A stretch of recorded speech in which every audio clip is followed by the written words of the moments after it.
Reading is Luke 17:11 through 19.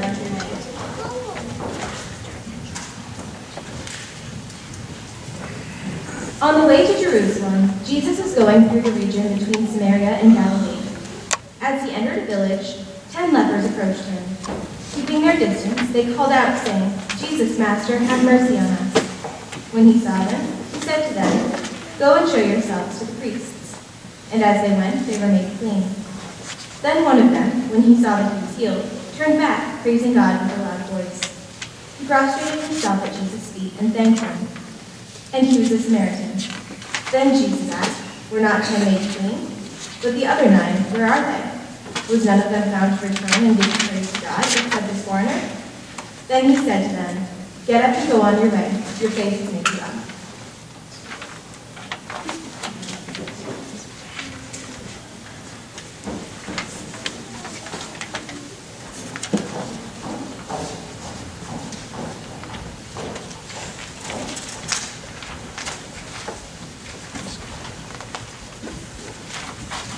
Four brothers left home for college. They became successful doctors and lawyers. One evening they chatted after having dinner together. They discussed the 95th birthday gifts that they were able to give their elderly mother who had moved to Florida. The first said, "You know, I had a big house built for Mama." And the second said, "I had a large theater built in her house." And the third said, "I had my Mercedes dealer deliver an SL 600 to her." The fourth said, "You know how Mama loved reading the Bible? And you know how she can't read anymore because she can't see very well? Well, I met a preacher who told me about a parrot who could recite the entire Bible. It took 10 preachers almost 8 years to teach him. To get the bird, I had to pledge $50,000 a year for 5 years to the church. But it was worth it. Mama only has to name the chapter and verse, and the parrot will recite it." The other brothers were impressed. After the celebration, Mama sent out her thank you notes. She wrote, "Milton, the house you built is so huge that I only live in one room. But I have to clean the whole house. Thanks anyway. Marvin, I'm too old to travel. I stay home. I have my groceries delivered, so I never use the Mercedes." But the thought was good. Thanks. "Michael, you gave me an expensive theater with Dolby sound, and it can hold 50 people. But all of my friends are dead. I've lost my hearing, and I'm nearly blind. I'll never use it. Thanks for the gesture, just the same. Dearest Melvin, you were the only son to have the good sense to give a little thought to your gift. The chicken was delicious."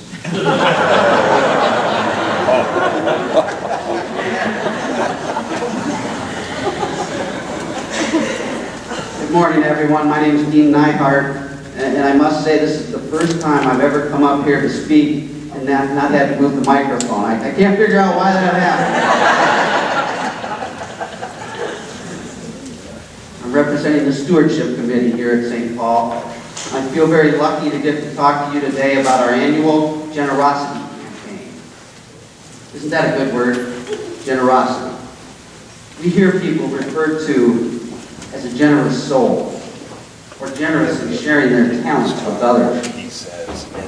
Generosity is defined as giving something away freely and without obligation. The Spirit moves a generous giver. As Robert Schneid's, author of Extravagant Generosity, The Heart of Giving, says, generosity focuses on the spiritual qualities of the giver derived from the generosity of God, rather than on the church's need for money. I thought that fit in really well with how we have approached stewardship over the years. I remember talking about the need of the giver to give. Do you remember discussing how God wants us to give of our first fruits and to give with a cheerful heart? In my years on this committee, I've learned a lot. And I've been amazed by how many people that we have here in this congregation who are generous with their time and their talents and their resources. I've come to know and believe more in what God asks of us. Well, at first, I was scared to death to talk to you people about money. But there's a little book that says, not only is it okay to do, but it's right that we do it. The Bible speaks of tithing routinely. It speaks of giving often.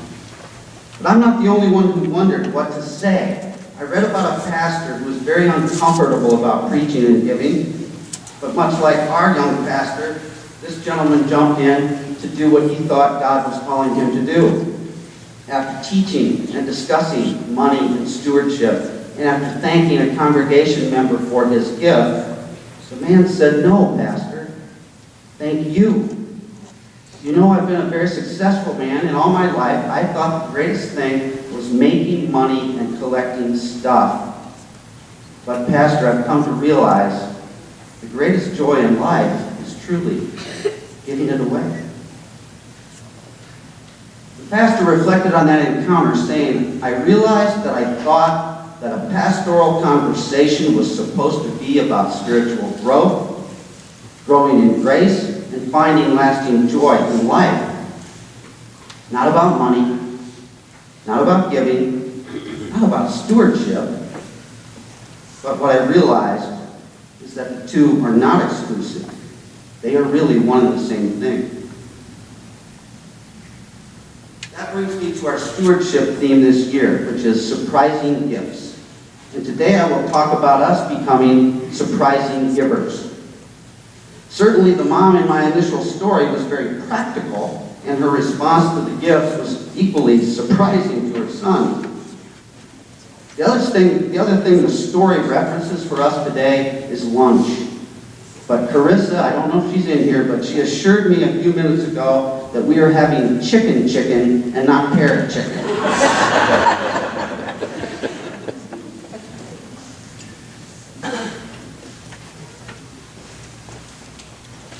Truly, we all know that not all our prayers are answered in the way we expect them or sometimes even want them to be answered.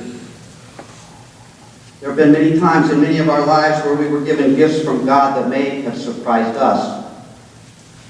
For me, the gift of being on session and getting to learn about being generous and how to tithe and seeing how God has given back to me more than tenfold was an extremely surprising gift. Now, don't get me wrong. Speaking in front of this crowd is not always easy. My first year, I was dressed like this, and Mert Hansen said to me, "Are you going to talk about money today?" And I said yes. He put his arm around me with one hand, pointed to his ear with the other. "That's okay, I'll just turn my hearing aid off." But years later, Mert was willing to write a letter to help our stewardship campaign. Last year, Mert and Jean wrote the following: "We give to St. Paul because we know that financial support is needed to keep the church going smoothly. We realize the salaries of the pastor and secretary, music leader, youth leader, janitor, organ player, everything needs to be paid. We also have a mortgage that continues on the gymnasium, and we must not default it. All of these take a lot of money, and we must do our share to see that the bills are paid. It takes a lot of giving by our members to assure that the mission of St. Paul will continue. We want to share in that mission." The Hansens also wrote, "We have come to feel the love and caring among the members and the feeling that we are one family. It is comforting to know that no matter what the problem, we can find help and comfort from our friends at St. Paul. I'm sure Mert and Jean know today, as they look down upon us, how much help and comfort they were to each and every one of us. I do think Mert and Jean would get a kick out of knowing that their words are helping me and hopefully helping St. Paul here today. They were always interested in what was new and what we needed to do to move ahead. The last line of their letter said, "It is good to be looking forward for all of us instead of concentrating on the past. With love to all, Mert and Jean Hansen. So with this lesson to all of us from some really wonderful and surprising givers, let me tell you what's new in the world of St. Paul finance. We continue to be slightly ahead of budget as of this writing. Pledges increased last year, and we're hopeful you can help that trend continue this year. Our loose offering is up, which means we seem to be getting more visitors, and that is good. We have a committee looking into the idea of offering an option of online giving in the very near future.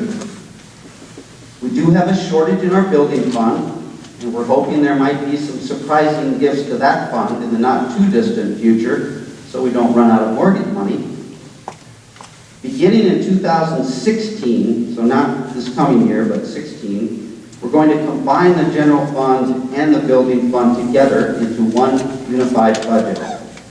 We will speak more about that next year when the 3-year building fund phase period comes to an end. We have an endowment fund with over $26,000 in it. We have over $40,000 in emergency or rainy day funds. So while challenges exist, I want to say a huge thank you to everyone for allowing St. Paul to move forward like Mert and Jean wanted. And if you haven't seen our new mission statement, take a look at the new banners in the St. Paul Family Activity Center. Our new mission statement says that our mission is glorifying God by making disciples who connect in community, grow in faith, and serve in joy. Now, before I circle back to review today's reading, I thought I'd take a minute to read you a story about John and a letter he wrote his dad. A father passing by his son's bedroom was astonished to see that the bed was made and everything was picked up. But then he saw an envelope prominently propped up on the pillow that was addressed to Dad. With the worst premonition, he opened the envelope with trembling hands and he read the letter. Dear Dad, it is with great regret and sorrow that I'm writing you. I had to elope with my new girlfriend because I wanted to avoid a scene with you and Mom.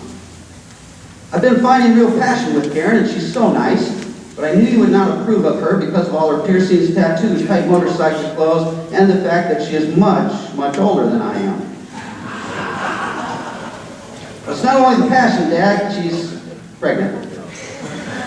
But she said that we're going to be very happy. She owns a double-wide trailer in the woods and has a stack of firewood for the whole winter. We share a dream of having many more children. In the meantime, we will pray that science will find a cure for AIDS so Karen can get better. She deserves it, Dad. Don't worry about me, Dad. I'm 15 and I know how to take care of myself. Someday I'm sure that we will be back to visit so you can get to know your grandchildren. Love, your son, John. Flip the page. Oh, P.S. None of the above is true. I'm over at Tommy's house. I just wanted to remind you that there are worse things in life than the report card that's in my center desk drawer. I love you, Dad. Call me when it's safe to come home. Now, we may not all view what John did as a gift, but it likely helped his dad cope better with those grades that he found. Sometimes we need to look at things differently and try better to see what God is asking of us. But maybe a message like young Zachary gets in this next story would be easier for us to see. Zachary was doing very badly in math. His parents had tried everything. Tutors, mentors, flashcards, special learning centers. In fact, everything they could think of to help his math. Finally, in a last-ditch effort, they took Zachary down and enrolled him in a local private Catholic church school. The first day, little Zachary came home with a very serious look on his face. He didn't even kiss his mother hello. He went right to his room and he started studying. Books and papers were spread all over and he was hard at work. His mother was amazed. She called him down to dinner and To her shock, the minute he was done, he marched back to his room without a word, and in no time was hitting the books again. This went on for some time, day after day, week after week. His mom tried to understand what made all the difference. Finally, he brought home his report card. He quietly laid it on the table. He went back to his room and hit the books again. With great trepidation, Mom looked at it, and to her great surprise, Zachary got an A in math. She could no longer hold her curiosity. She went to his room and said, "Son, what is it? Was it the nun?" Zachary shook his head, "No." "Well then, was it the books? The discipline? The structures? The uniforms? What was it already?" Zachary looked at her and said, "Well, on the first day of class, I saw that guy nailed to the plus sign. I knew they weren't fooling around."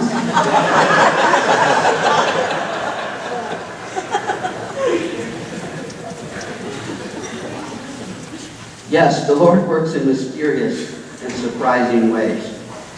And we do need to open ourselves up to the different ways God is here for us, and the different ways we can properly be thankful and properly give back to God.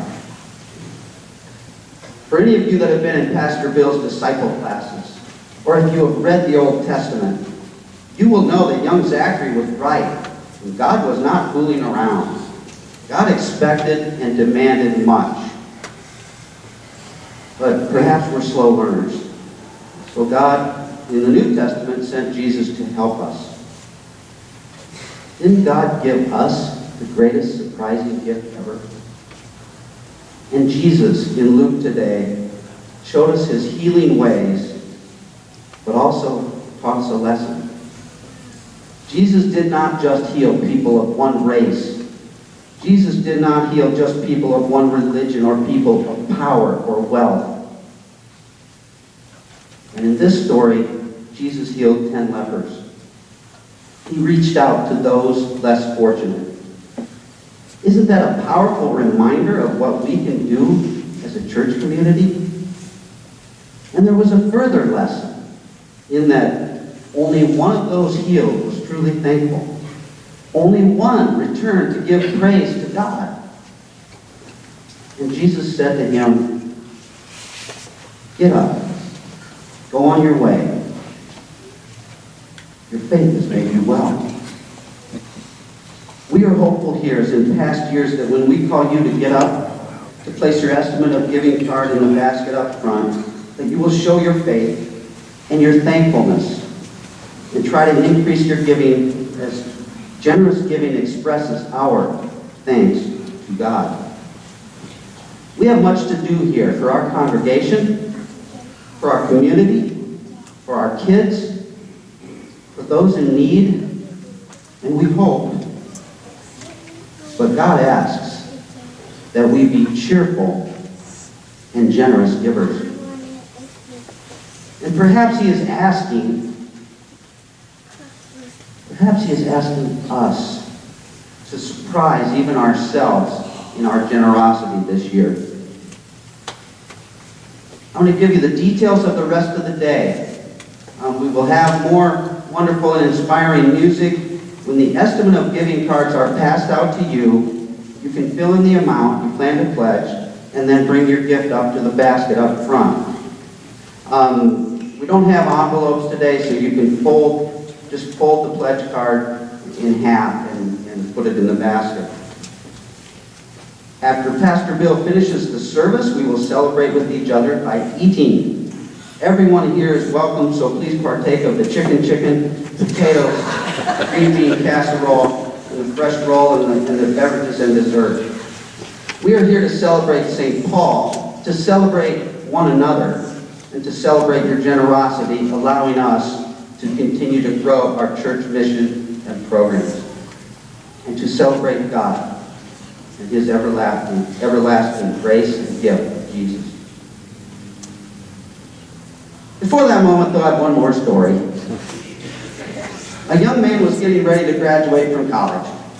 For many months, he admired a beautiful sports car in a dealer's showroom, and knowing his father could well afford it, He told him that's all he wanted.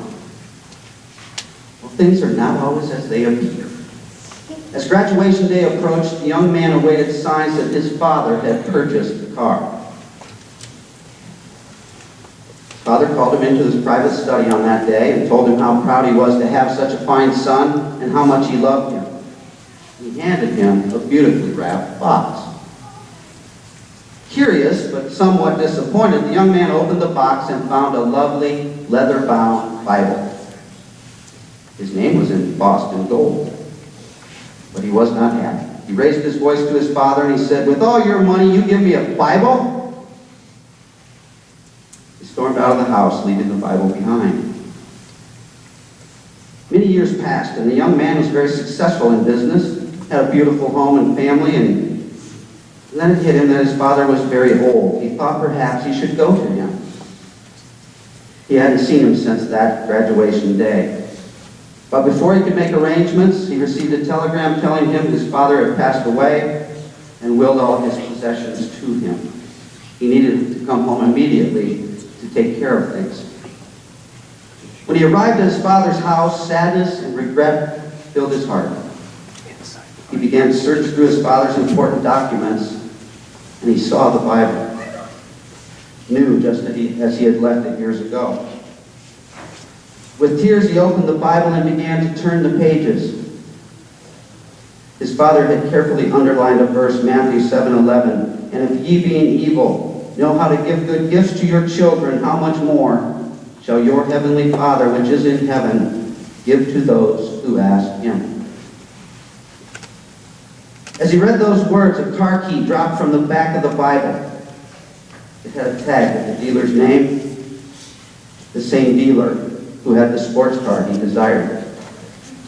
On the tag was the date of his graduation and the words, "Paid in full." How many times do we miss God's blessings because they are not packaged as we expected?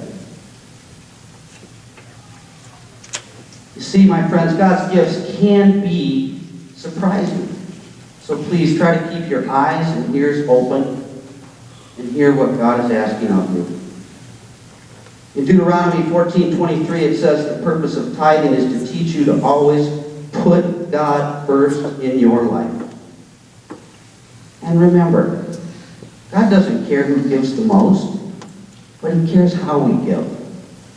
From the heart, joyfully, with the desire to move a step closer to God. Stewardship is about priorities, and generous giving expresses our thanks to God. Other things I've read or heard that have touched me recently include this quote from C.S. Lewis: "I believe in Christ like I believe in the sun, not because I can see it, but by it, I can see everything else." Or how about some of these things from some past Pastor Bill sermons? Just give me a moment.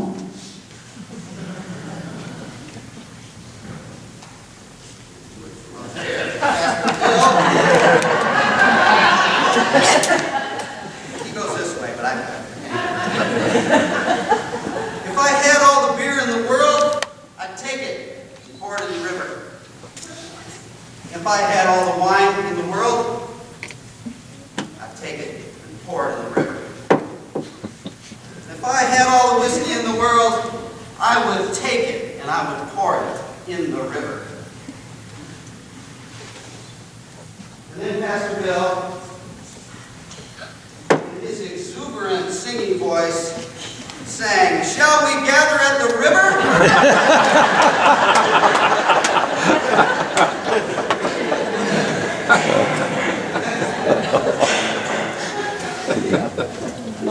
Okay, I made that one up, but I owed him one. But I owed you one. However, the following really did come from his recent sermons: "Is passion out of fashion? Our response to God's call helps get things done. The Lord has need of us." It is not our ability God needs, but our availability. God will judge through Jesus Christ the secrets of us all. It does not matter how much we know, but how much we care. And as he told us last week and another time before that, the local church is the hope of the world. Pastor Bill, thank you for how much you care. It's readily apparent in all you do, and your word helps fill us with the passion to properly follow God. Folks, as you contemplate your surprising gifts in your life, and the gifts you want to give back to St. Paul, I want to leave you with a gift I received from my dad.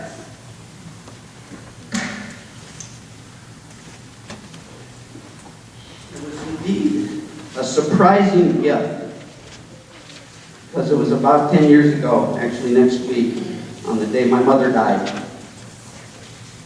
My mom, the love of my dad's life and of all of our family. Dad taking my brother and I into his arms. The three of us crying and asking him, Dad, what can we do? My dad very simply said,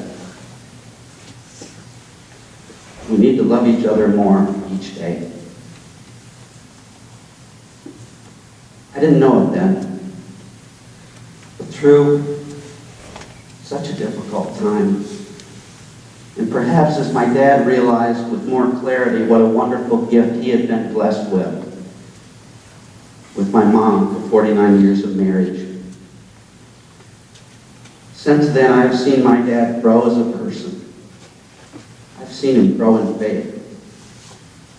I've seen him become a surprising giver by gifting to charities and community programs, which was something he never did before. And before, he never sent cards or wrote on the ones Mom sent. He never got on the phone when Mom called. But now he sends us cards and notes. And on every card he sends, he reminds us to love each other more each day. And we are trying to heed those simple but powerful words. I'm going to close with prayer. For everyone here, I pray that you too can do your best to love your family and your church and God more each day. May God ever and always surprise you with gifts of comfort and strength. May God hearten you and as we together try to live out our new mission statement and vision and put into word and deed and dollars and cents the goals and objectives of that mission and vision. May God hearten you as you face challenges in your life, and may He give you the comfort of knowing that your faith has made you well. At this time, I invite the ushers to pass out our estimate of giving cards. We hope and pray that we can all be good stewards and surprising givers.